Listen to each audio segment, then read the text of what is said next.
다음 지원자 한지훈. 그 이름이 울린 순간 내 손에서 펜이 바닥에 떨어졌다. 25년 전 비에 젖은 병원 복도에서 관을 닫아야 했던 내 늦둥이 아들의 이름. 나는 천천히 고개를 들었다. 낡은 정장을 입은 청년. 그의 눈매와 입술, 긴장할 때 입술을 깨무는 버릇까지 아들과 너무나 닮아 있었다. 아버지는 언제 돌아가셨습니까? 저는 아버지 얼굴을 본 적이 없습니다. 제가 태어나기도 전에 돌아가셨다고 들었습니다. 태어나기도 전에 돌아가신 아버지. 그리고 정확히 25년 전 세상을 떠난 내 아들. 나는 손끝이 얼어붙는 느낌을 받았다. 이 아이는 도대체 누구란 말인가? 내 앞에 왜 지금 나타난 거지? 구독, 좋아요 꼭 눌러주시고 어디서 듣고 계신지도 알려주세요. 그곳에 단밤과 행운이 깃들기를 바라겠습니다. 장대비가 쏟아지던 여름날의 기억은 박 회장 마음속에서 단 한 번도 희미해진 적이 없습니다. 그날의 공기, 그날의 냄새, 그날의 소리까지도 여전히 생생하게 남아있죠. 어둑한 하늘 아래 응급실 불빛이 빗물에 번지던 풍경은 아직도 눈을 감으면 떠오릅니다. 병원 바닥에는 비에 젖은 발자국이 길게 이어져 있었고 그 사이에 서 있는 박 회장은 어찌할 수 없는 불안 속에서 손을 꽉 쥐고 있었습니다. 그의 손등 위로 떨어지는 빗방울이 눈물인지 비인지 구분되지 않을 만큼 모든 것이 흐릿했죠. 응급실 문은 단단히 닫혀 있었고 안에서 들리는 기계음이 박 회장의 심장을 죄었습니다. 간호사가 급히 오가며 뭔가를 전달할 때마다 그의 가슴은 쿵 하고 내려앉았습니다. 그는 문 앞에서 마치 기도하듯 두 손을 모으고 있었고 시간이 멈춘 것처럼 아무 말도 하지 못했습니다. 그의 옆에서 아내는 떨리는 손으로 입을 가리고 울음을 삼키며 버티고 있었죠. 박 회장은 아내의 손을 잡아주고 싶었지만 손을 내밀 용기조차 나지 않았습니다. 아이의 이름이 들릴 때마다 그는 몸을 일으켜 문 쪽을 향했습니다. 지훈이 아버님 맞으시죠? 의사 한 명이 조심스럽게 다가왔을 때 그의 다리는 순식간에 힘을 잃고 주저앉을 뻔했습니다. 그의 등 뒤로 응급실 문이 스르륵 열리며 차가운 바람이 흘러나왔고 약품 냄새가 진하게 퍼졌습니다. 많이 위험한 상태입니다. 의사의 말은 짧았지만 그 안에 담긴 의미는 너무나도 컸습니다. 그는 떨리는 걸음으로 수술실 앞까지 걸어갔습니다. 작은 창문 너머에서 의료진이 분주하게 움직이는 모습이 아른거렸죠. 수술등 아래 누워있는 아이의 작은 몸은 하얀 천에 반쯤 가려져 있었고 박 회장은 그 모습을 제대로 바라보지 못했습니다. 아내는 이미 눈이 붉게 부어 있었고 손수건이 축축하게 젖어 있었습니다. 지훈아. 그녀의 목소리는 기도와 울음이 섞여 떨리고 있었습니다. 시간은 지나지 않는 듯 느리게 흘렀지만 동시에 숨겨진 잔인함처럼 빠르게 아이의 상태를 악화시켰습니다. 의사들은 모든 방법을 동원했지만 결국 그에게는 듣기 힘든 말을 전해야 했습니다. 지훈이는 다시 깨어나기 어렵습니다. 그 말은 칼날처럼 그의 가슴 깊은 곳을 찢었습니다. 주변의 소리가 모두 사라지고 오직 심장이 부서지는 소리만 귓가에 메아리 쳤습니다. 박 회장은 비틀거리며 벽에 손을 짚고 눈을 감았습니다. 아내는 울부짖으며 바닥에 주저앉았고 주변의 간호사들이 다가와 그녀를 부축했습니다. 하지만 그 어떤 말도 위로가 될 수 없었고 어떤 손길도 그 절망을 막아주지 못했습니다. 지훈이 우리 지훈이가. 아내의 울음소리는 아무도 모르게 박 회장의 마음속 깊은 곳까지 흔들어 놓았습니다. 그는 아이가 누워있는 작은 침대 옆에 서서 천천히 손을 뻗었습니다. 작고 따뜻했던 가슴에 손을 얹는 순간 그는 더 이상 참을 수 없었죠. 아빠가 미안하다. 그의 목소리는 바람처럼 약했고 말끝이 떨려 제대로 이어지지 않았습니다. 그는 아들의 체온이 사라지는 것을 두려워하며 조금이라도 더 느끼기 위해 손을 떼지 못했습니다. 그 순간 의사가 조심스레 말을 이어갔습니다. 아버님, 혹시 장기 기증에 대해 생각해 보신 적 있으신가요? 박 회장은 처음에는 그 말을 이해하지 못한 듯 눈을 깜빡였습니다. 아내는 흐느낌 속에서도 고개를 들고 남편을 바라보았습니다. 그녀의 눈에는 절망과 동시에 아주 작은 희망이 섞여 있었죠. 지훈이가 다른 아이에게 살아있을 수 있다면. 아내의 떨리는 말은 박 회장의 손을 멈추게 했습니다. 그는 가만히 아들의 가슴에 올려놓은 손을 바라보았습니다.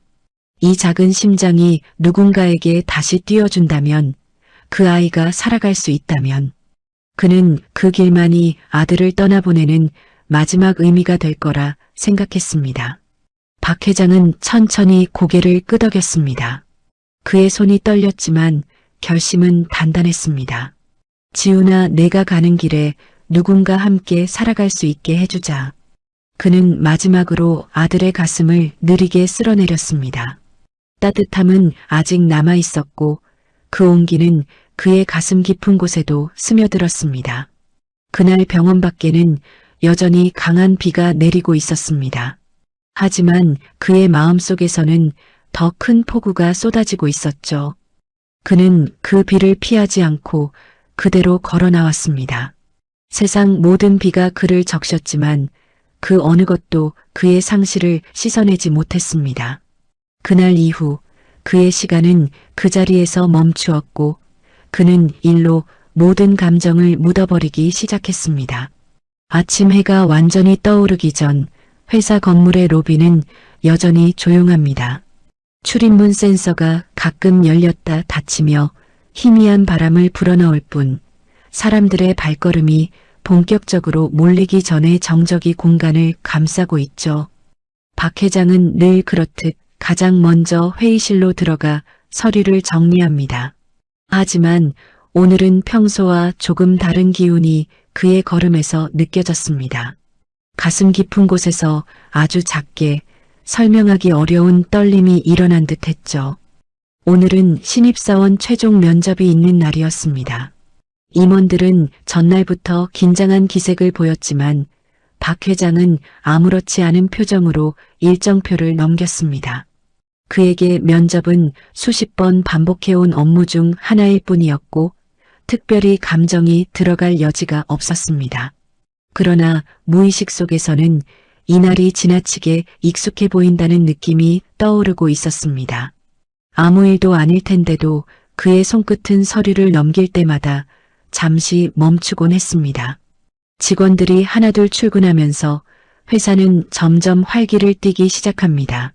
복도에서 들리는 가벼운 인사소리와 발걸음이 쌓여 공간을 채웠지만 박 회장은 그런 소리를 크게 의식하지 않았습니다. 그는 일정표에 사인하고 비서가 건넨 서류 봉투를 열어 면접자 명단을 확인했습니다. 수십 명의 이름이 빼곡히 적혀 있었지만 그에게는 그저 숫자와 글씨일 뿐이었습니다. 면접은 오전 10시부터입니다. 비서의 말에 그는 고개를 끄덕이기만 했습니다. 오늘 면접은 규모가 컸습니다. 공채를 몇 년 만에 재개한 만큼 지원자들의 기대가 컸고 회사에서도 인재 확보를 위해 신중하게 준비했습니다. 임원들은 이른 아침부터 면접 관련 자료를 검토하며 분주히 움직였습니다. 하지만 박 회장은 조용히 창가 쪽으로 가서 잠시 바깥을 바라보았습니다. 유리창 너머 새벽빛이 건물 벽면에 반사되며 희미하게 반짝였고 그는 그 빛을 잠시 눈으로 따라갔습니다. 그의 눈빛에는 묘한 표정이 깃들어 있었고 비서는 그 분위기를 읽고 말을 아꼈습니다. 평소라면 면접 일정이 귀찮다고 투명하게 드러낼 사람이지만 오늘의 회장은 조금 달랐습니다. 그는 커피잔을 들었다 놓기를 반복하며 무언가 생각에 잠겨 있었죠. 정확히 무엇인지 말할 수 없었지만 그의 마음속에는 오래전 묻어둔 무언가가 얇은 막을 밀고 올라오고 있었습니다. 그리고 그 감정은 고요하지만 강하게 그의 내면을 흔들고 있었죠. 임원회의가 시작되자 박 회장은 평소처럼 엄격하고 단단한 표정으로 회의실에 앉았습니다. 그는 각 부서의 보고를 들으며 필요한 지점을 짚어냈고 실수나 미흡한 부분을 정확히 지적했습니다. 그러나 평소와 다르게 목소리 끝에 아주 미세한 공백이 있었고 임원들은 그 공백을 기분 탓이라 생각했습니다. 누구도 그의 마음속 흐름을 짐작하지 못했습니다.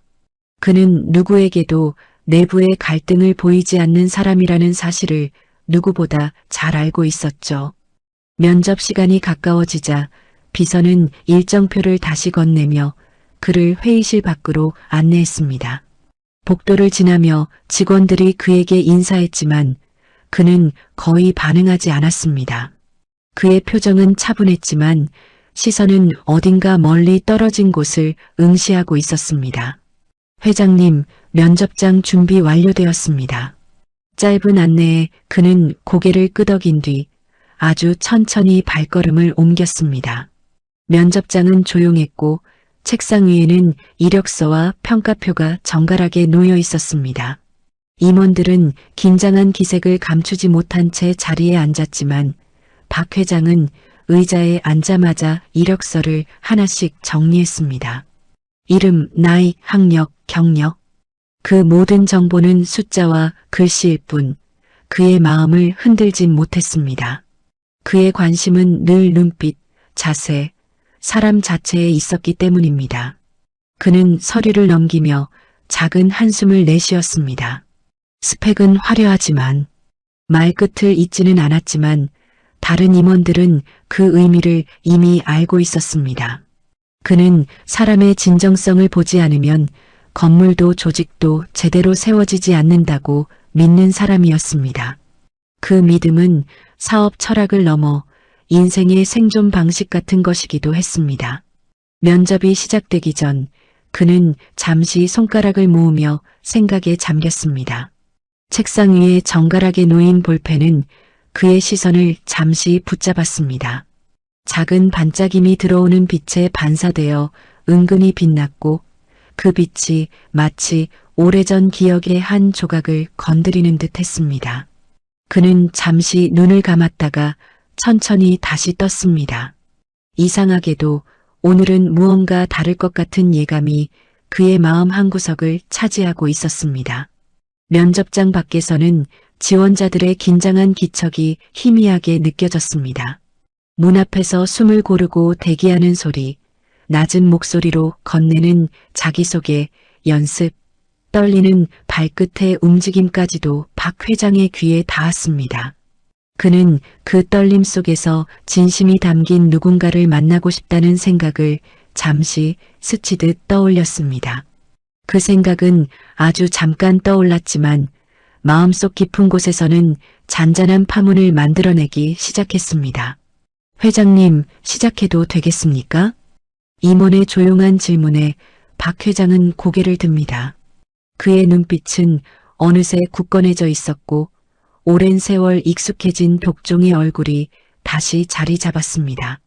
그는 책상을 가볍게 두드리며 말했다. 들어오라고 하세요.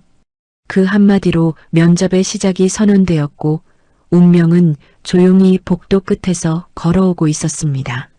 그리고 그 운명은 오늘 25년 동안 단단하게 닫혀있던 그의 마음을 뒤흔들 첫 발걸음을 내딛고 있었습니다. 면접장에는 이미 몇 명의 지원자가 들어와 있었고 긴장한 공기가 테이블 위에 얇게 깔려 있었습니다. 명문대 출신 지원자들은 또렷한 목소리로 자신을 소개했고 유학파들은 유창한 영어로 포부를 늘어놓았습니다. 그러나 박 회장의 표정은 크게 변하지 않았습니다.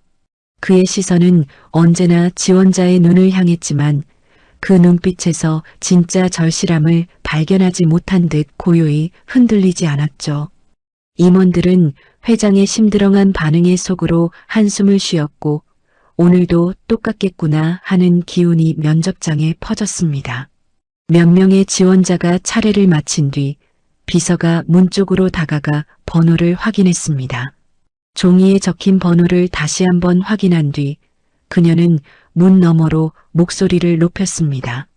다음 124번 들어오세요. 그 말이 면접장 안에 울리자 박 회장은 가볍게 시선을 내리며 이력서를 넘길 준비를 했습니다. 아무 기대 없이 또 하나의 이름을 확인하려는 손끝의 움직임이 느리게 이어졌습니다. 문이 조용히 열렸고 안으로 들어온 청년은 다른 지원자와 사뭇 달랐습니다. 너무 바르게 다려진 흔적이 없는 낡은 정장을 입고 있었고 넥타이는 오래 사용한 듯 색이 다소 발해 있었습니다. 그는 작은 숨을 들이마시며 면접관들을 향해 억지 미소를 보이려 했지만 긴장으로 입술이 바짝 말라 있었습니다. 걸음걸이에도 조심스러움이 묻어 있었고 자리에 앉아 고개를 숙일 때 손등이 떨리는 것이 눈에 띄었습니다. 임원들은 잠시 서로 눈빛을 교환하며 사례가 흔치 않은 지원자라는 걸 느꼈습니다. 박 회장은 그의 모습을 잠시 바라보다가 천천히 이력서를 집어들었습니다. 익숙한 서류의 질감, 늘 보아온 글씨 크기, 흔한 지원 형식. 그러나 그의 눈이 이름란에 닿는 순간 움직임이 멈추었습니다. 한지훈.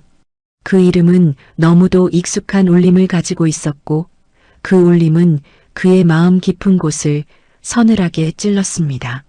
마치 오래 잠들어 있던 시간이 갑자기 깨어나는 듯했죠. 그는 이름을 다시 한번 확인했습니다. 한자 표기를 보고 그의 손끝이 미세하게 떨렸습니다. 죽은 아들이 남기고 간 이름, 바로 그 글자가 눈앞에 또렷하게 적혀 있었습니다. 그는 잠시 이력서를 덮을까 고민했지만 저릿하게 올라오는 감정이 가라앉지 않아 페이지를 더 넘겼습니다. 청년의 나이 32세가 눈에 들어오는 순간 그의 호흡은 더욱 깊어졌습니다.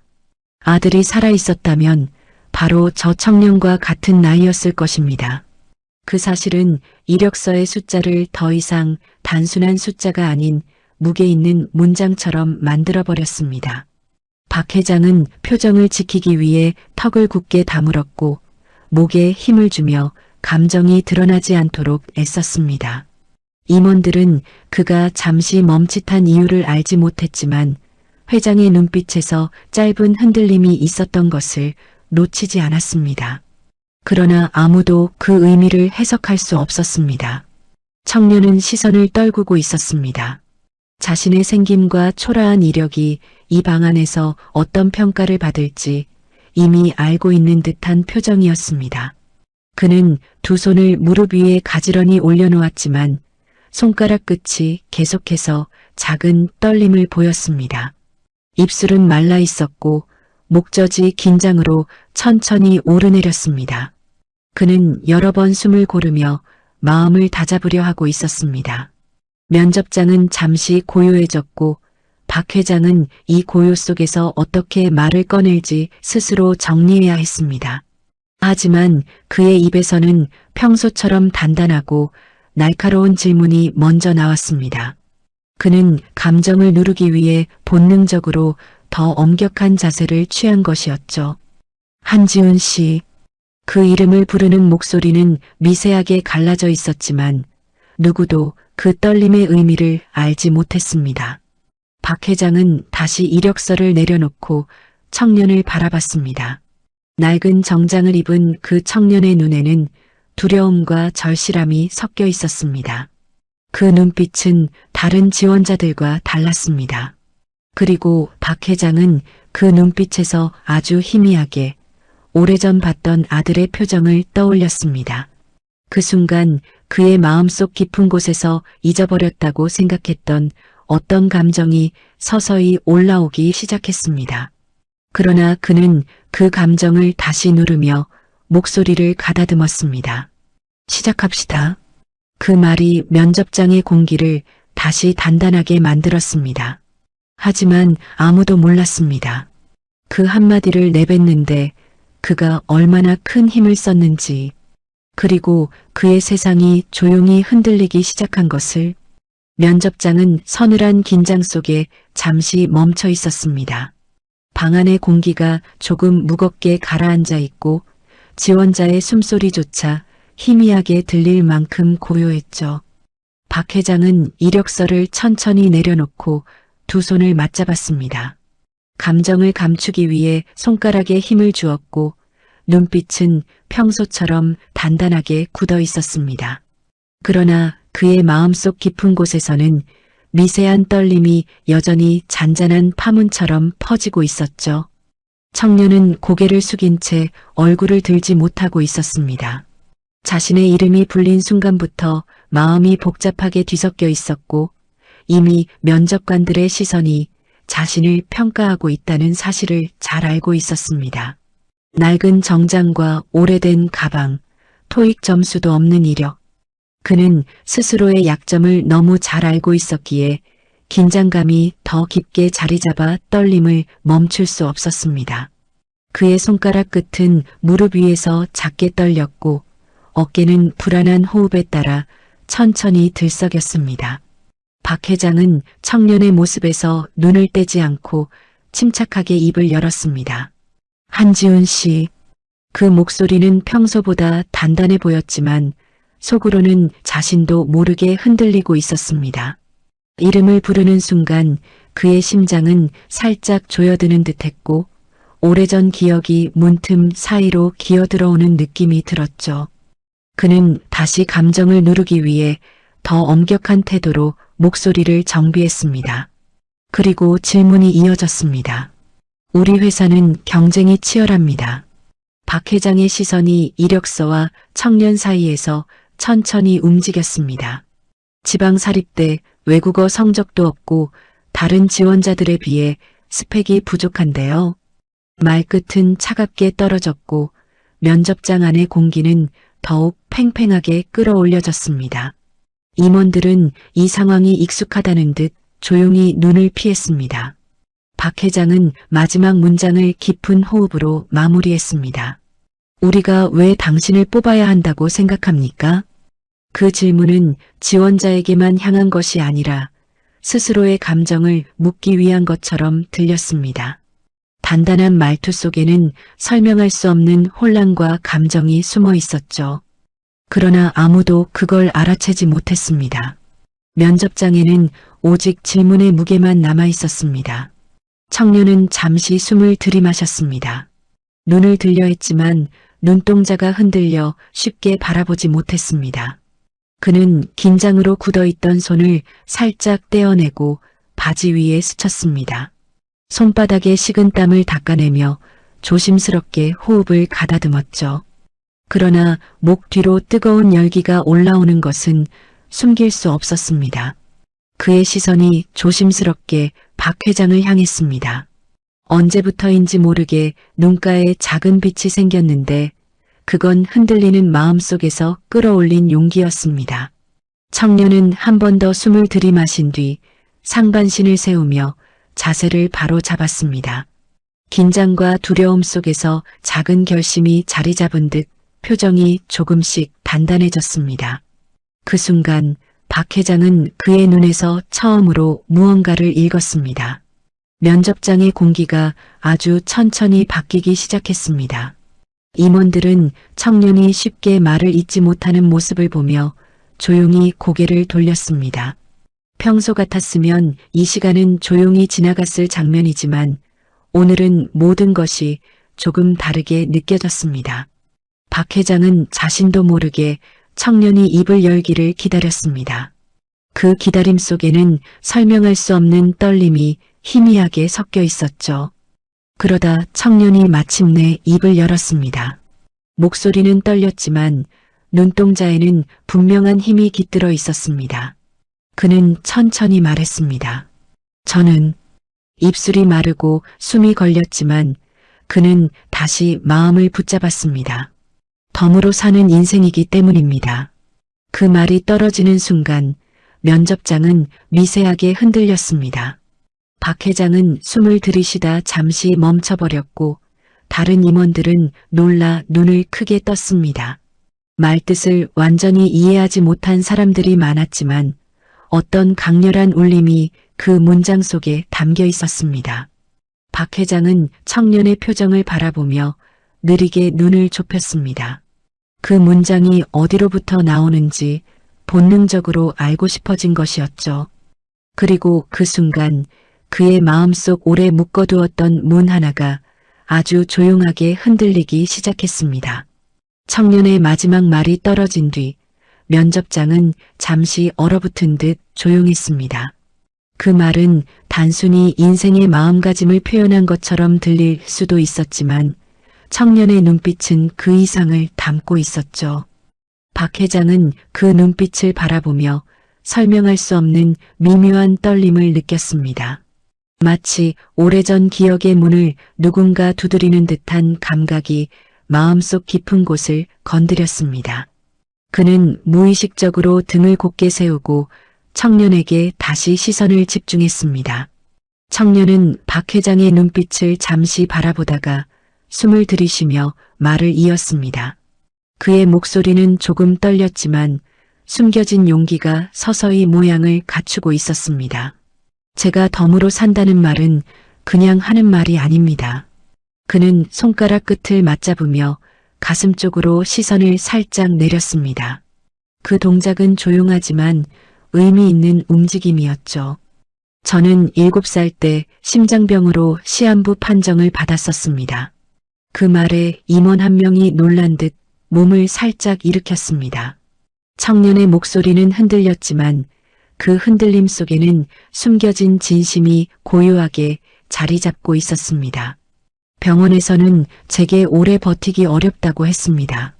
그는 조용히 고개를 숙였고 그 고백은 오랜 세월 묵혀둔 기억을 꺼내는 것처럼 깊었습니다. 박 회장은 그의 말에 집중하고 있었지만 스스로도 모르게 손끝이 떨렸습니다. 7살이라는 말이 머릿속에서 반복적으로 울렸기 때문입니다. 그 숫자는 그의 마음속에 너무도 깊게 새겨진 숫자였습니다. 숨을 내쉬는 순간마다 심장이 묵직하게 쿵 하고 울렸고 그는 숨소리를 숨기려는 듯 턱을 굳게 다물었습니다. 아무도 그의 내면의 소용돌이를 눈치채지 못했습니다. 청년은 자신을 겨우 다잡으며 이야기를 계속했습니다. 그런데 의사 선생님이 마지막에 한 가지 가능성을 말씀하셨습니다. 그는 왼쪽 가슴에 손을 올렸습니다. 그 동작이 너무 자연스럽고 조심스러워 보는 사람조차 그 의미를 즉각 이해할 수 있을 정도였습니다. 기증받을 심장이 있다면 살아날 수도 있다고요. 그 말은 면접장 안에 아주 조심스럽게 퍼져나갔습니다. 임원들은 갑자기 전개되는 이야기에 긴장한 표정을 감추지 못했습니다. 각자의 시선이 청년의 가슴으로 그리고 박 회장에게로 번갈아 향했습니다. 하지만 누구도 말하지 않았습니다. 그저 청년의 말이 끝나기를 기다리고 있을 뿐이었죠. 공간은 점점 더 고요해졌습니다. 그리고 정말 기적처럼 심장을 이식받았습니다. 청년의 목소리는 조금 더 단단해졌습니다. 그때 살려주신 분이 누구였는지는 저는 지금도 모릅니다. 그의 눈동자가 아주 미세하게 흔들렸지만 그 안에 담긴 감사의 깊이는 누구도 부정할 수 없었습니다.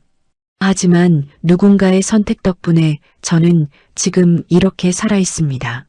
박 회장의 호흡은 점점 더 짧아졌습니다.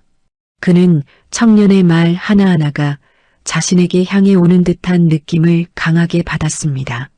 아들의 마지막 순간, 장기 기증 결심을 하던 병원의 공기, 비 내리던 응급실 냄새, 모든 기억이 한순간에 조용하지만 강한 파도처럼 그의 머릿속을 덮쳤습니다. 그는 그 기억을 밀어내려다 손끝에 힘이 빠지는 것을 느꼈습니다. 청년은 이어 말했습니다. 저는 살아있다는 것이 얼마나 큰 선물인지 압니다. 그의 목소리는 조용했지만 한 사람의 삶 전체를 담아내는 깊은 울림이 있었습니다. 그 친구가 못다 산 삶까지 저는 살고 싶습니다. 그 문장은 박 회장의 마음속을 정면으로 내리치는 듯 했습니다. 임원들조차 숨을 삼키며 그의 말을 들었습니다. 그래서 저는 누구보다 열심히 살려고 노력했습니다. 청년은 가슴 위에 올린 손을 천천히 내렸습니다. 저는 남들보다 뛰어난 스펙은 없지만 그는 고개를 들어 박 회장을 향해 단단한 눈빛을 보냈습니다. 이 생명이 멈추는 날까지 저를 살려준 분께 부끄럽지 않게 살고 싶습니다. 그 말이 끝났을 때 면접장은 숨조차 크게 틀지 못할 만큼 조용했습니다. 아무도 말을 잇지 못했고 책상 위의 종이 한 장조차 흔들리지 않았습니다. 박 회장은 이 상황을 받아들이는데 시간이 필요했습니다. 그의 심장은 과거를 끌어올리듯 조금 빠르게 뛰고 있었죠. 그리고 그는 본능적으로 알 수 있었습니다. 지금 눈앞에서 말하는 청년의 이야기가 어디서부터 시작됐는지, 그리고 그 이야기가 누구에게서부터 이어져 온 것인지. 청년의 마지막 말이 면접장 안에 잔잔한 여운을 남기자 박 회장은 의자 등받이에 천천히 기대며 아주 작은 숨을 내쉬었습니다. 그 숨소리는 누구도 들을 수 없을 만큼 미세했지만 그의 마음속에서는 폭풍이 일기 시작한 순간이었습니다. 그는 청년의 얼굴을 바라보며 머릿속 깊은 곳에 묻어두었던 기억들이 하나씩 떠오르는 것을 느꼈습니다. 아들의 작은 손, 마지막으로 가슴 위에 올렸던 따뜻한 체온, 비냄새, 병원 복도의 차가운 공기, 모든 장면이 한꺼번에 밀려들어 귓가에서 웅웅 울리는 듯 했죠. 그는 다시 청년의 가슴으로 시선을 옮겼습니다. 청년의 왼손은 여전히 가슴 위에 가까이 놓여 있었고 손가락이 아주 미세하게 떨리고 있었습니다. 그 떨림은 두려움에서 오는 것인지 혹은 다짐에서 오는 것인지 판단하기 어려운 깊은 감정이 섞여 있었습니다. 박 회장은 그 움직임에서 오래전 아들의 어린 가슴을 쓰다듬던 순간을 떠올렸습니다. 그때 느꼈던 따뜻함이 지금 이 순간 바로 눈앞에서 살아 움직이는 듯 했습니다. 면접장 안의 임원들은 청년의 진솔한 이야기에 조용히 고개를 숙이며 분위기를 파악하고 있었습니다. 하지만 그들은 박 회장의 손끝이 얼마나 떨리고 있는지, 그의 숨이 얼마나 불규칙하게 변하고 있는지는 알지 못했습니다. 겉으로 보기엔 그는 여전히 냉철한 회장처럼 보였지만 내면의 균열은 이미 선명해지고 있었습니다. 그것도 아주 빠르게 걷잡을 수 없을 정도로. 그의 눈동자에는 미묘한 흔들림이 깃들었고 그것은 이전까지 누구도 본 적 없는 표정이었습니다. 박 회장은 입술을 조금 떼었지만 쉽게 말을 꺼낼 수 없었습니다. 청년의 이야기는 너무도 기묘한 우연처럼 들리면서 동시에 잊고 싶어도 잊을 수 없었던 과거를 정면으로 건드리고 있었기 때문입니다. 그는 몇 초 동안 말을 잇지 못하고 청년을 바라보기만 했습니다. 그 침묵은 짧았지만 그의 내면에서는 몇 년의 버금가는 기억들이 스쳐 지나가고 있었습니다. 마치 마음속 깊은 문이 스스로 열리기 시작하는 듯한 느낌이었죠. 임원 한 명이 조심스럽게 질문을 이어가려는 듯 기침을 했고 그 소리에 박 회장은 겨우 정신을 붙잡았습니다. 그는 손등을 살짝 쥐어잡으며 감정을 다잡으려 했습니다. 하지만 손과 가슴을 관통하는 떨림은 좀처럼 잦아들지 않았습니다. 그 떨림은 단순한 동정이나 놀람이 아니라 깊은 상처가 다시 살아나며 드러나는 절대적인 감각이었습니다. 아무리 덮어두려 해도 더는 묻어둘 수 없다는 걸 그는 느끼고 있었습니다. 한지훈 씨. 그가 다시 이름을 부르자 목소리는 이전보다 조금 더 부드러워져 있었습니다. 청년도 그 변화된 톤을 느낀 듯 고개를 들고 박 회장을 똑바로 바라봤습니다. 두 사람의 시선이 아주 잠시 서로 얽혔고 그 순간 면접장의 공기가 달라지는 듯 느껴졌습니다. 어떤 설명도 필요 없는 묘한 연결감이 두 사람 사이에 스며들고 있었죠. 박 회장은 말을 잇기 위해 잠시 숨을 고르고 손가락을 맞잡으며 작은 손떨림을 숨겼습니다. 그러고는 조심스럽지만 분명한 목소리로 질문을 던졌습니다. 그 수술 기억하시겠습니까?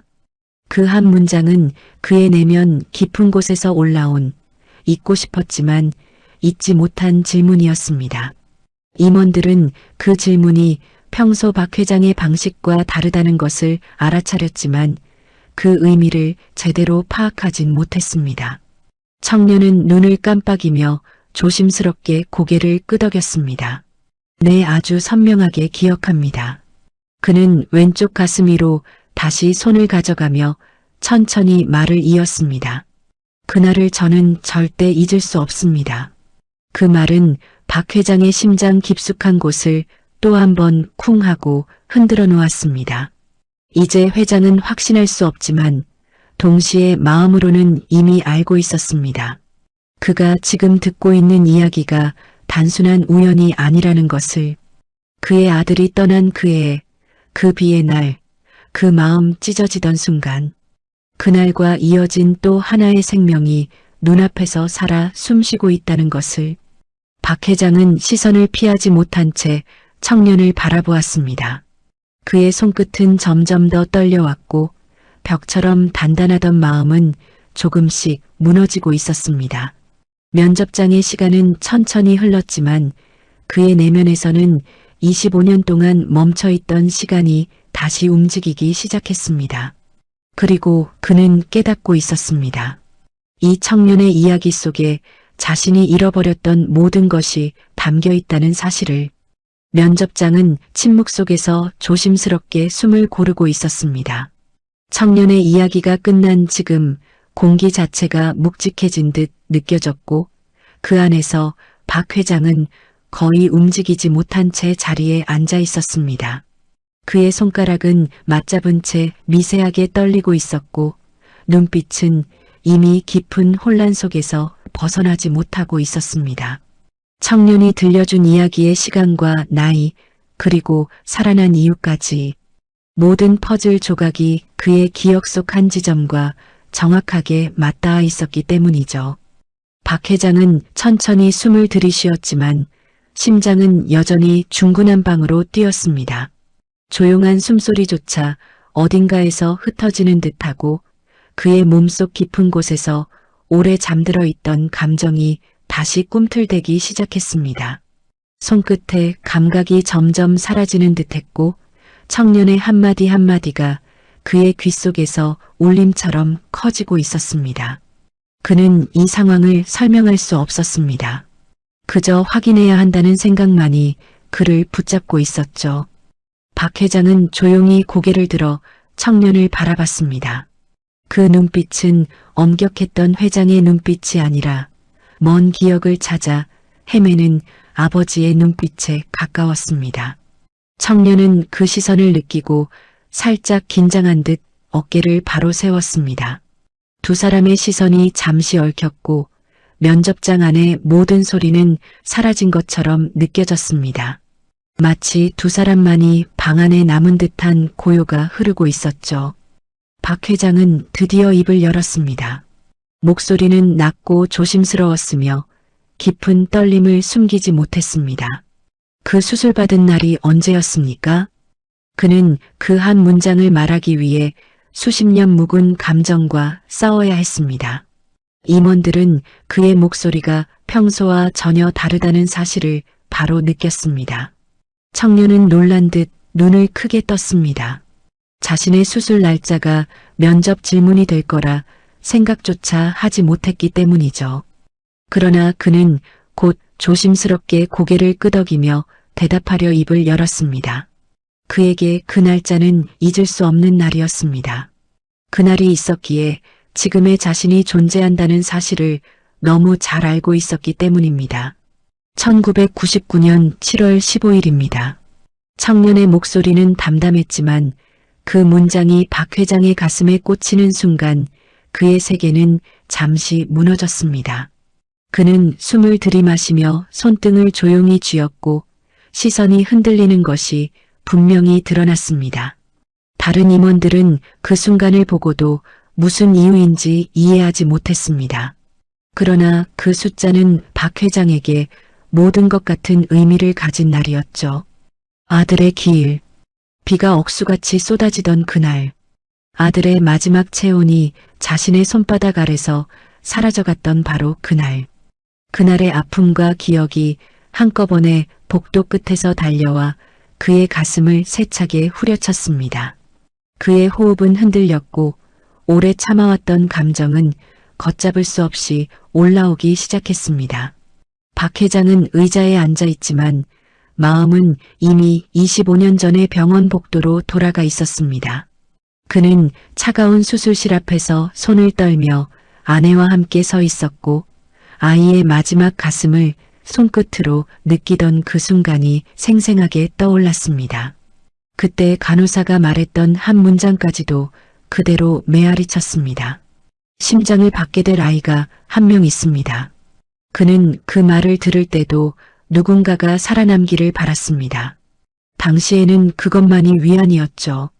그러나 지금, 바로 지금 이 순간, 그 손길이, 그 온기가, 그 마지막 체온이 눈앞의 청년에게 이어져 있다는 사실을 본능적으로 느끼고 있었습니다.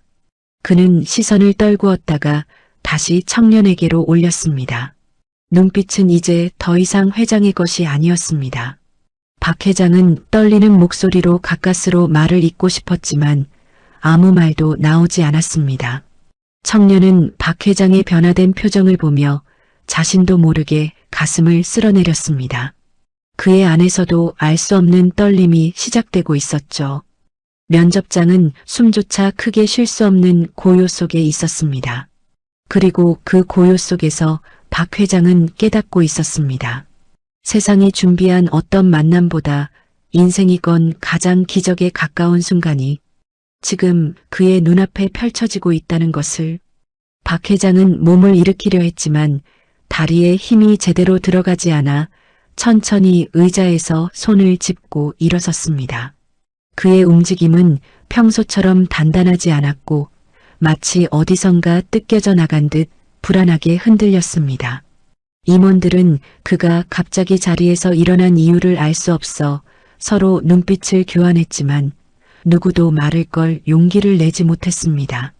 그의 얼굴은 잔잔한 파동처럼 흔들리고 있었고 눈동자엔 지금까지 본 적 없는 깊은 고통과 무너짐이 섞여 있었습니다. 마치 자신이 믿어온 세계가 한순간에 무너지는 감각에 휩싸여 있는 사람의 표정이었죠. 박 회장은 천천히 청년을 향해 발걸음을 옮겼습니다. 그의 발끝은 조심스럽게 바닥을 딛고 있었고 작은 숨조차 스스로 다스리지 못하는 듯 흔들렸습니다. 청년은 갑작스러운 회장의 움직임에 놀라 가볍게 상체를 뒤로 빼며 긴장한 표정을 지었습니다. 그는 자신이 불편한 행동을 했는지 혹은 회장의 질문에 무례하게 답한 건 아닌지 순간적으로 걱정했습니다. 그러나 곧 박 회장의 눈빛에서 심각한 감정이 스며 있음을 깨닫고 움직임을 멈췄습니다. 박 회장은 청년 앞에서 걸음을 멈추고 한동안 아무 말도 하지 않았습니다. 그는 떨리는 손을 올리려다 중간에서 멈추고 다시 조심스럽게 내렸습니다. 마치 손끝이 닿으면 오래전 잃어버린 시간을 건드려버릴까 두려워한 듯한 움직임이었습니다. 하지만 결국 그는 몸을 숙이며 청년에게 가까이 다가갔습니다. 임원들의 숨소리 하나조차 사라졌고 면접장은 완전히 정적에 잠겼습니다. 실례합니다. 그는 말끝이 거의 들리지 않을 만큼 낮은 목소리로 조심스럽게 말했습니다. 그 말은 권위자의 말이 아니라 잃어버린 무언가를 향해 천천히 손을 내미는 아버지의 말이었습니다. 그리고 그는 청년의 허락을 기다릴 겨를도 없이 본능처럼 청년의 가슴으로 얼굴을 기울였습니다. 청년은 놀랐지만 그 표정 속에서 다급함과 절박함을 느끼고 몸을 굳혀 움직이지 않았습니다. 박 회장의 귓가에 작은 진동이 닿기 시작했습니다. 쿵쿵쿵. 청년의 심장 소리가 박 회장의 귀를 울렸습니다. 그 소리는 침묵 속에서 더욱 또렷하게 들렸고 박 회장은 숨을 들이쉬며 양손으로 의자 등받이를 꼭 쥐었습니다. 그는 떨리는 가슴을 붙잡지 못한 채 오래 밀어내려 했던 감정이 급격하게 터져 올라오는 것을 느꼈습니다. 그 심장 소리는 그가 25년 동안 다시는 들을 수 없다고 믿었던 바로 그 소리였습니다. 아들의 작은 가슴에서 마지막으로 느꼈던 따뜻한 박동, 그 속도, 그 울림. 시간이 흐르고 나이가 들어도 절대 잊을 수 없었던 기억이 지금 눈앞의 청년에서 그대로 들려오고 있었습니다. 박 회장의 눈가가 붉게 물들기 시작했고 그는 입술을 깨물며 목소리를 삼켰습니다. 그러나 억누르려는 감정은 어느 순간 그 야무진 벽을 뚫고 올라왔습니다. 갑작스레 그의 어깨가 크게 흔들리며 울음이 터져 나왔습니다. 그 울음은 숨죽인 오열도 조용한 눈물도 아니었습니다. 마치 오랜 세월 억눌렀던 한과 슬픔이 한꺼번에 부서져 나오는 듯한 울음이었습니다. 임원들은 놀라 고개를 숙였고 누구도 이 순간을 방해할 수 없다는 것을 직감했습니다. 면접장은 그저 박 회장의 울음이 가득한 깊은 침묵 속에 잠겨갔습니다. 박 회장은 청년의 가슴에 얼굴을 가까이 대고 떨리는 목소리로 조용히 속삭였습니다. 지훈아. 그 말이 세상에서 가장 작은 목소리로 흘러나왔습니다. 여기 있었구나. 그는 자신의 두 손으로 청년의 어깨를 붙잡고 울음을 멈추지 못했습니다. 그 말은 아버지가 잃어버린 아이에게 보내는 모든 시간의 고백이었습니다. 청년은 갑작스러운 울음 앞에서 머뭇거리다가 조심스럽게 자신의 손을 내렸습니다. 그리고 떨리는 손끝으로 박 회장의 팔을 살짝 붙잡았습니다. 그의 표정에는 놀람과 함께 설명할 수 없는 따뜻함이 번져 있었습니다. 그는 자신도 모르게 눈가가 뜨거워지는 것을 느꼈습니다. 지금 눈앞의 상황이 단순한 면접이 아니었다는 걸 너무도 선명하게 느끼고 있었죠. 박 회장은 흐느끼며 다시 한번 말했습니다. 아빠가 너무 늦게 알아봤구나. 그의 어깨는 크게 흔들렸고 청년의 손끝에도 떨림이 스며들었습니다. 면접관들은 고개를 숙이며 조용히 눈을 닦았고 한동안 누구도 움직이지 못했습니다. 그 순간은 그저 한 아버지가 25년 만에 잃어버린 아들의 흔적을 찾은 시간처럼 느껴졌습니다. 그리고 회장의 심장은 오랜 시간 멈춰있던 자리를 지나 아주 천천히 다시 뛰기 시작하고 있었습니다. 박 회장은 청년의 어깨를 붙잡은 채 한동안 울음을 멈추지 못했습니다. 그 울음은 오랜 세월 굳게 닫아두었던 감정이 한꺼번에 무너져 쏟아져 나온 것이었고 그는 더 이상 그 감정을 통제할 수 없었습니다. 눈가에서 뜨거운 눈물이 계속 흘러내렸고 그의 숨은 격하게 들썩이며 조용히 떨리고 있었습니다. 청년은 그 모습을 바라보며 당황과 연민 그리고 이유를 알 수 없는 깊은 울림을 동시에 느끼고 있었습니다. 그는 천천히 손을 들어 조심스럽게 박 회장의 팔을 잡고 몸을 조금 숙여 그의 움직임을 지지했습니다. 박 회장은 청년에게서 몸을 조금 떼었지만 여전히 가까이에 서 있었습니다. 그는 눈물을 훔치려 했지만 손등으로 닦아내려는 눈물이 끝없이 고여내려 손동작이 계속 멈췄습니다. 입술은 떨려 제대로 말을 잇기 어려웠고 그는 잠시 눈을 감으며 깊은 숨을 들이마셨습니다. 그러나 숨을 고르려는 노력은 금세 무너지고 다시금 눈물이 고였습니다. 마침내 그는 더는 감출 수 없는 목소리로 조용히 말했습니다. 지훈아. 그 한 단어에는 너무 많은 세월과 아픔이 실려 있었고 청년은 그 호칭을 듣고 눈을 크게 뜨며 놀란 표정을 지었습니다. 무슨 의미인지 알지 못한 채 그는 잠시 말을 잃고 박 회장의 표정을 바라보았습니다. 그러나 박 회장은 청년의 반응을 살필 여유조차 없었습니다. 그는 자신의 가슴 속에 수십 년 동안 잠겨있던 구멍이 조금씩 열리는 것을 느끼고 있었기 때문입니다. 아빠가, 그의 목소리는 눈물에 젖어 갈라졌습니다. 너무 늦게 알아봤구나. 그 말은 그가 25년 동안 단 한 번도 꺼내지 못했던 진심이었고, 오랫동안 가슴을 짓눌렀던 죄책감이 한꺼번에 터져 나온 고백이었습니다. 그는 떨리는 손으로 청년의 어깨를 다시 붙잡았고, 청년은 숨을 멈춘 채 그 고백을 받아들였습니다. 청년은 박 회장의 눈물을 바라보며 천천히 고개를 숙였습니다. 그의 눈에도 눈물이 맺히며 흔들렸고 가슴 깊은 곳에서 설명할 수 없는 무언가가 올라오는 듯 했습니다. 그는 떨리는 목소리로 조심스럽게 물었습니다. 회장님, 무슨 말씀이세요? 말은 조심스러웠지만 그의 눈빛에는 두려움과 동시에 따스한 연민이 흐르고 있었습니다. 박 회장은 눈을 천천히 감았다가 다시 뜨며 청년의 얼굴을 바라보았습니다. 그는 마치 오랜 세월 동안 그토록 찾고 싶었던 무언가를 드디어 눈앞에서 마주한 사람처럼 보였습니다. 그는 손등으로 눈물을 닦았지만 닦아도 눈물이 고였습니다. 너를 살려준 그 심장 말이다.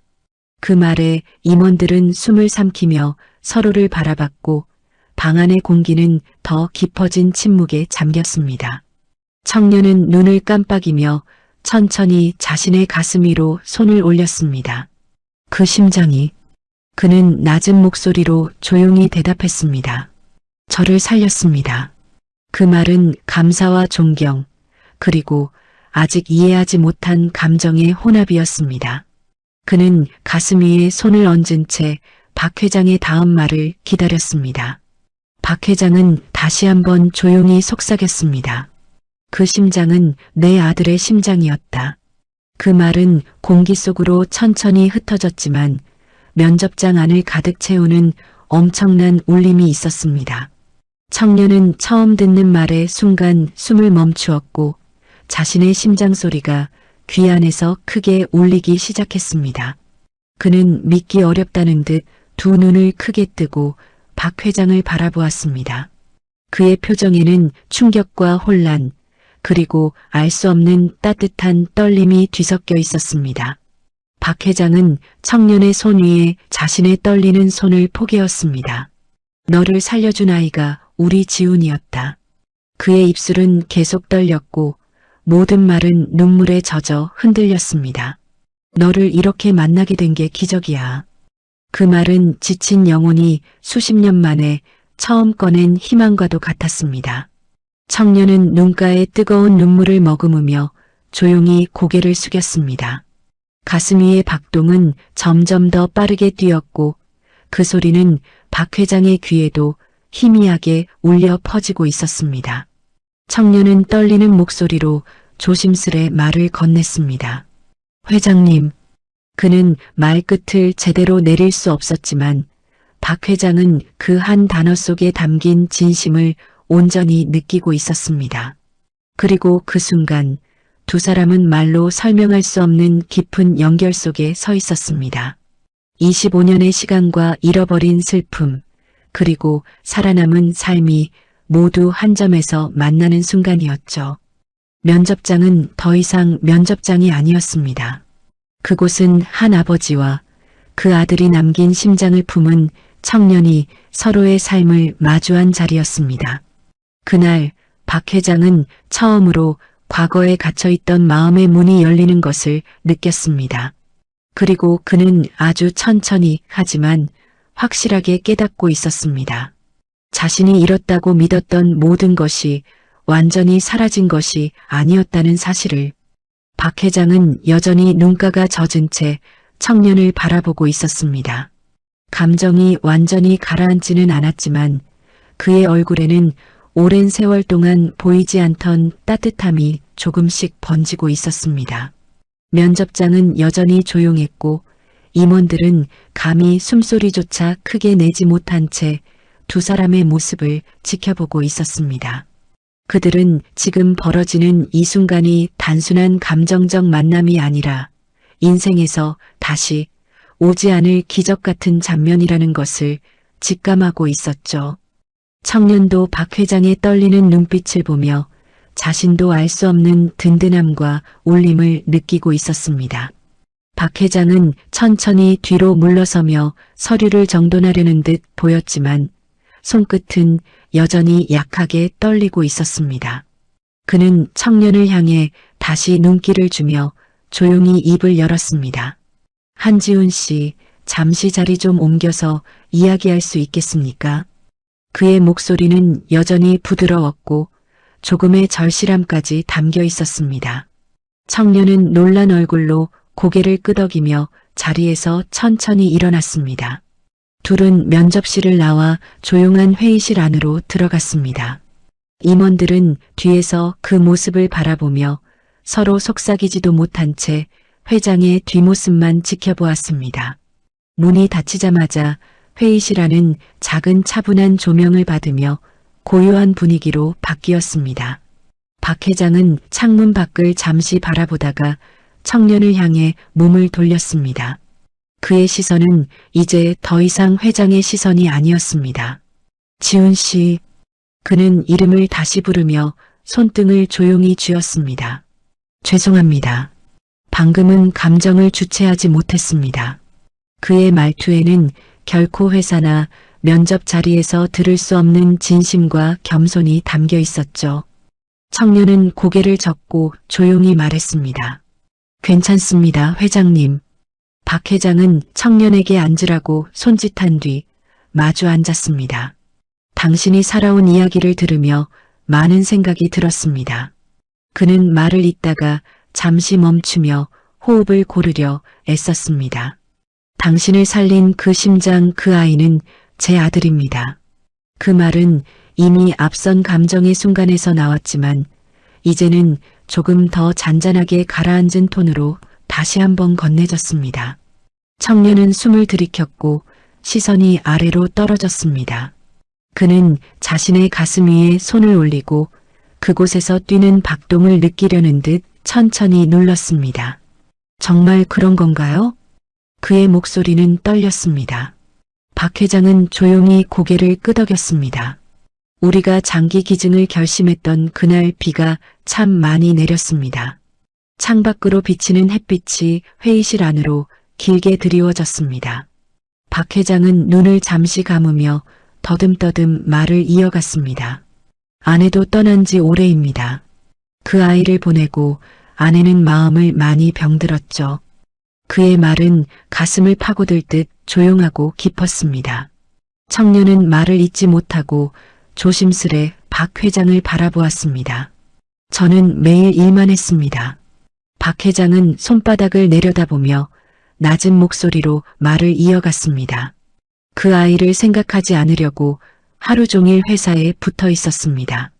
그는 작은 숨을 내쉬며 청년을 향해 시선을 들었습니다. 그런데 당신을 보니 시간이 다시 흐르는 것 같습니다. 청년은 눈가가 조금 붉어지며 조용히 고백했습니다.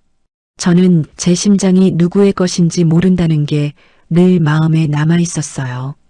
그의 손끝이 떨렸습니다. 살아있다는 게 감사하면서도 한편으로는 항상 빚을 진 것 같았습니다.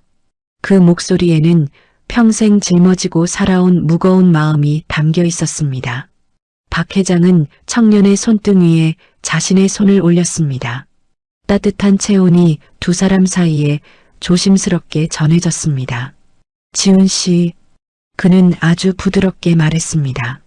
당신이 살아주는 것만으로도 우리 아들은 지금도 살아있는 겁니다. 청년은 그 말에 눈을 감고 깊게 숨을 들이쉬었습니다. 가슴속에서 울리는 심장은 조금 더 단단하게 뛰고 있었고 그 울림은 이제 두 사람 모두에게 들리는 듯 했습니다. 그는 조용히 고개를 끄덕이며 떨리는 목소리로 말을 남겼습니다. 감사합니다. 그는 더 이상 말을 잇지 못한 채 잠시 시선만 아래로 떨구었습니다. 박 회장은 그를 한참 동안 바라보다가 다시 한번 미소와 닮은 작은 표정을 지었습니다. 그 표정은 아버지가 잃은 아이에게 마지막으로 건네는 마음과도 같았습니다. 우리 회사에 꼭 필요합니다. 그 말은 단순한 채용 통보가 아니었습니다. 그의 새로운 가족을 선택하는 말이기도 했습니다. 두 사람은 서로를 바라보며 천천히 고개를 숙였습니다. 말보다 더 진한 감정이 회의실 안에 고요하게 퍼졌습니다. 그날 박 회장은 오래된 상처 속에서 조용히 꿈틀거리던 감정이 따뜻하게 눈을 뜨는 것을 느꼈습니다. 그리고 청년도 처음으로 누군가의 아들이라는 감정을 마음속에 받아들이고 있었습니다. 서로 다른 두 삶은 그날 처음으로 부드럽게 이어지기 시작했습니다. 아들과 아버지의 시간을 잇는 새로운 인연의 시작이었습니다. 박 회장과 청년은 회의실 문을 나서며 잠시 복도 한가운데 멈춰 섰습니다. 아침 햇살이 창문을 통해 길게 들어오며 두 사람의 그림자를 바닥에 나란히 드리웠습니다. 그 빛은 오래전 어둠 속에 숨었던 따뜻한 온기처럼 느껴졌고 박 회장은 잠시 눈을 가늘게 뜨며 그 햇살을 바라보았습니다. 그의 가슴 안에서는 아직도 미세한 떨림이 있었지만 그 떨림은 더 이상 아픈 상처 때문에 생기는 것이 아니었습니다. 오랜 세월 묶여있던 마음이 천천히 풀어지는 감각과도 같았습니다. 청년은 조심스럽게 박 회장을 향해 한 걸음 다가섰습니다. 그는 아직 모든 상황을 완전히 이해할 수 없었지만 박 회장의 표정 속에서 잃어버린 아버지를 보는 듯한 따뜻함을 느끼고 있었습니다. 그는 가슴 위에 손을 살짝 얹으며 그 안에서 뛰는 박동이 조금 전보다 더 깊게 울린다는 것을 깨달았습니다. 그 심장 소리는 마치 자신에게 무언가를 말해주는 것 같았고 그 말은 설명하지 않아도 알 수 있는 것이었습니다. 그는 조용히 미소를 띠며 박 회장을 향해 고개를 숙였습니다. 박 회장은 청년의 모습을 바라보다가 조용히 말을 꺼냈습니다. 지훈 씨. 그는 이름을 부르는 데에 여전히 조심스러웠지만 그 목소리에는 한층 편안해진 마음이 묻어 있었습니다. 너무 고맙습니다. 그의 말은 매우 짧았지만 그 안에는 25년 동안 말하지 못한 수많은 감정과 감사가 모두 담겨 있었죠. 청년은 그 말에 마음 깊은 부분이 따뜻하게 채워지는 것을 느꼈습니다. 박 회장은 창문 쪽으로 멀리 시선을 옮겼다가 다시 청년에게 돌아왔습니다. 오늘 나는 다시 살아가는 법을 배운 것 같습니다. 그 말은 마치 자신을 향한 고백이자 다시 시작하는 선언처럼 들렸습니다. 오랫동안 일에 자신을 묻으며 살아온 이유가 오늘에서야 비로소 끝난 듯한 얼굴이었습니다. 청년은 박 회장의 말을 조용히 가슴에 새기며 천천히 고개를 끄덕였습니다. 저도 오늘을 잊지 못할 것 같습니다. 둘은 천천히 계단을 따라 옥상으로 향했습니다. 박 회장은 몇 년 만에 자신의 발걸음이 이렇게 가벼운 것을 느끼고 있었고 청년도 그와 나란히 걸으며 세상이 조금 다르게 보였습니다. 옥상 문을 열자 선선한 바람이 두 사람의 얼굴을 스치며 들어왔습니다. 도시의 소음이 멀리서 희미하게 들려오고 하늘은 맑은 파란빛으로 열려 있었습니다. 그 순간 박 회장은 오래전 잠든 마음의 무게가 바람 속으로 날아가는 듯한 자유를 느꼈습니다. 저 아이도 이 하늘을 좋아했습니다. 박 회장이 조용히 말을 꺼냈습니다. 아들의 이름을 떠올릴 때마다 가슴을 짓누르던 아픔이 이제는 한층 가벼워져 있었습니다. 그는 청년을 향해 조용히 손을 내밀었습니다. 고마워요. 살아줘서. 그 말은 아버지로서의 마음 그리고 그 마음이 전하는 온전한 진심이었습니다. 청년의 눈가에도 눈물이 맺혔습니다. 그는 왼쪽 가슴에 손을 얹고 박 회장을 바라보았습니다. 저도 다시 한번 살게 해주셔서 감사합니다. 두 사람은 서로를 바라보며 천천히 고개를 숙였습니다. 그 인사는 말보다 더 깊게 마음속에 새겨지는 순간이었습니다. 바람이 부드럽게 불어왔고 그 바람은 마치 오래전 닫힌 마음의 문을 산뜻하게 열어주는 듯 했습니다. 박 회장은 하늘을 바라보며 조용히 눈을 감았습니다. 그는 깨닫고 있었습니다. 25년 동안 시간은 멈춰 있지 않았다는 것을, 그리고 그 시간이 오늘에서야 비로소 완전히 움직이기 시작했다는 것을. 그는 청년을 향해 작은 미소를 지으며 앞으로 나아갈 새 삶을 떠올렸습니다. 이제 그는 더 이상 고통 속에 머무는 아버지가 아니라 새로운 인연과 함께 시간을 이어갈 수 있는 사람이었습니다. 청년도 그 곁에 서 있으며 그의 가슴 속에서 뛰는 심장 역시 그 순간 더 힘차게 뛰고 있었습니다. 그 박동은 아들의 생명과 청년의 삶이 함께 이어져 살아있음을 말해주고 있었습니다. 그리고 그들의 앞에 펼쳐진 하늘은 앞으로 함께 걸어갈 시간을 조용히 축복해주는 듯 했습니다. 그날 박 회장은 25년 동안 닫혀있던 마음의 문을 드디어 완전히 열었습니다. 그리고 청년도 그 문을 지나 새로운 가족을 맞이하는 마음으로 하루를 시작했습니다. 두 사람의 삶은 그날 이후 서로의 빈자리와 시간을 조용히 채워주기 시작했습니다. 마침내 잃어버린 시간은 다시 연결되었고 새로운 봄빛 같은 인연이 세상 위에 조용히 피어오르고 있었습니다. 이 이야기가 가슴에 남는다면 구독, 좋아요, 알림 설정 꾹 눌러주세요. 누군가의 인생이 당신의 이야기일 수 있습니다.